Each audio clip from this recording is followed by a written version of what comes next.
Hello, my name is Ian Tindale. These are my connections. Let's do Network, 1976. It's a very, very prominent American film directed by Sidney Lumet, and it was written by Paddy Chayefsky. The film is about a major American television network. It's a fictional one, of course, called UBS. And it's about a series of, well, business level changes and their repercussions down into departments and staff, including one particular presenter. Paddy Chayefsky, the writer of this film, had previously been a prominent television writer before moving into film screenwriting. So the subject matter of this film was clearly informed by experience in the television industry. Sidney Lumet, the director, by then was a highly respected film director. Sidney Lumet brought to the world such films as 12 Angry Men, 1957, The Hill, 1965. Now, if you ever get a chance to watch the beginning, the opening sequence of The Hill, try and figure out how that was shot. It's a superbly accomplished opening sequence. And, of course, Sidney Lumet brought us Dog Day Afternoon, 1975, which was the year before this film that I'm talking about today, Network, 1976. And prior to films, Lumet was also from an earlier television background as well.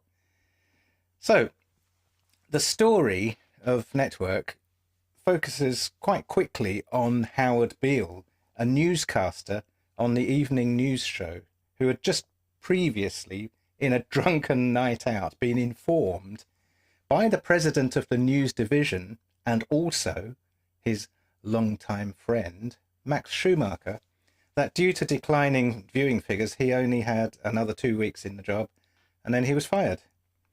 Now, the next night, Howard is on air. We see that from the point of view of the control room, television control room. He calmly announces that he will be retiring due to poor ratings, and continuing calmly in his authoritative newscaster's voice, ends by saying, "And since this show was the only thing I had going for me in my life, I have decided to kill myself." That's what he says.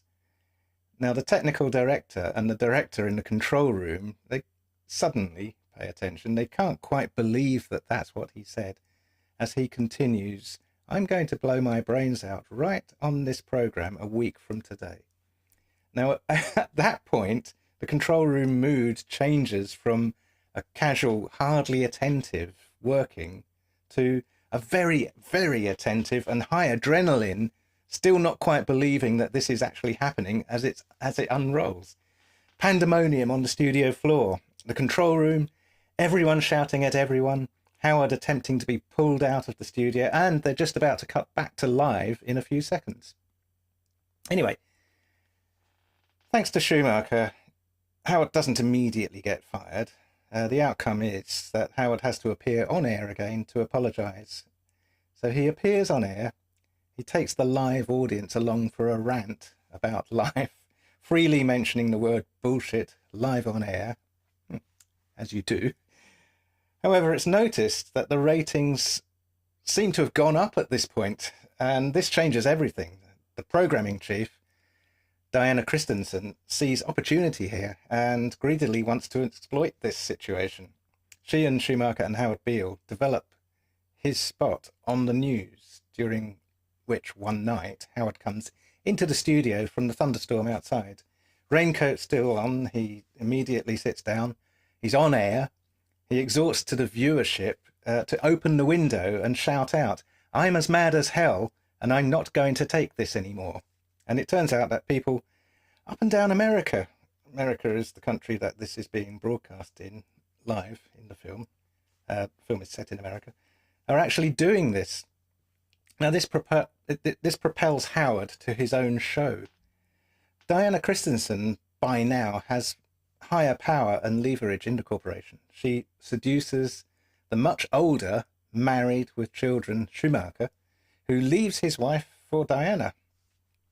as she propels her career looking for another show, another hit show. She finds a terrorist group called the Ecumenical Liberation Army.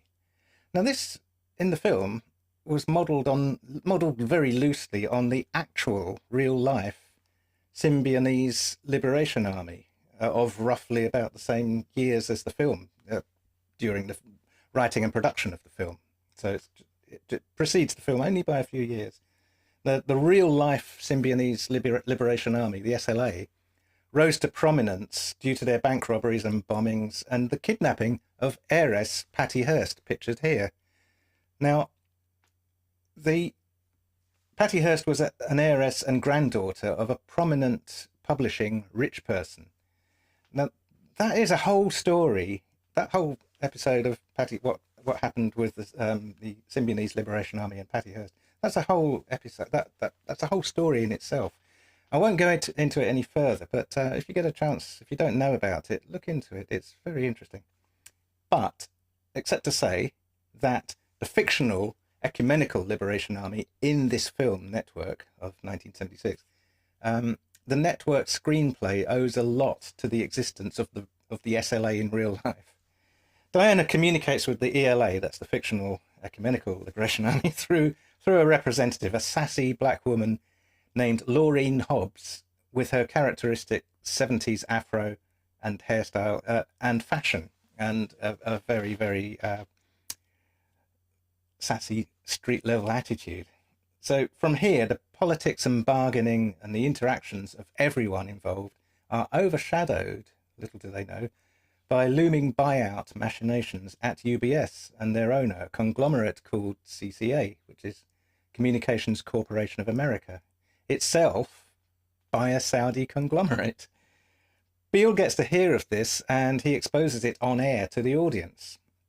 And then there follows a clever interaction between CCA chairman Arthur Jensen and Howard Beale to persuade him that all business is interrelated and goes far beyond national boundaries and the level of protest that Beale is currently engaged in. Film ends with the ELA being hired by Christensen to assassinate Howard Beale one night, live on air. Schumacher returns to his wife and everyone lives happily ever after. So, Network, 1976. Like and subscribe if you did like this. Have a superb 2023 and a happy week.